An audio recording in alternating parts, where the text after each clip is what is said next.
എന്ത് ചപ്പും ചവറും നമുക്ക് എന്തൊക്കെ കിട്ടുമോ, നമ്മൾ തൂത്തുവാരുന്ന കരിയില, ഞാൻ കരിയില കത്തിക്കാറില്ല. അപ്പൊ അതെല്ലാം നമുക്ക് നശിപ്പിക്കാൻ ഒരു മാർഗം വേണമല്ലോ. അപ്പൊ അതെല്ലാം നമുക്ക് ഈ ഗ്രോ ബാഗിനകത്ത് നമ്മൾ ആക്കി കഴിഞ്ഞാൽ നമുക്ക് ഇതെല്ലാം വളമായിട്ട് മാറുന്നു.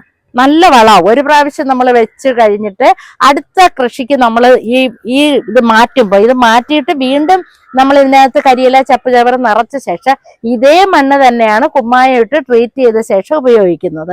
അപ്പൊ നമുക്ക് ആ ജൈവവളത്തിന്റെ എല്ലാ ഗുണങ്ങളും ഈ മണ്ണിൽ കിട്ടും. അപ്പൊ നമുക്ക് തീർച്ചയായിട്ടും നല്ല വിളവ്, ഞാൻ ഈ വെച്ചിരിക്കുന്ന എല്ലാം അങ്ങനെയാണ്, നല്ല വിളവ് കിട്ടും. പിന്നെ അണുബാധ വലുതായിട്ട് ഉണ്ടാകാറില്ല. ഞാൻ ശരിക്കും പറയാമെങ്കിൽ ഇതിനങ്ങനെ മറ്റൊന്നും ഉപയോഗിക്കാറില്ല. എന്തെങ്കിലും കേട് കാണുന്നതിനെ ഞാൻ അവിടെ കട്ട് ചെയ്തങ്ങ് മാറ്റുകയാണ് ചെയ്യുന്നത്. അപ്പൊ ഇത് ശരിക്കും നല്ല ഗുണം. അതുപോലെ തന്നെ നമുക്ക് എന്തെങ്കിലും ഒരു തൈ കിട്ടിയാൽ അടുത്ത് ഗ്രോ ബാഗ് നിറയ്ക്കുന്നവരെ വെയിറ്റ് ചെയ്യണ്ട.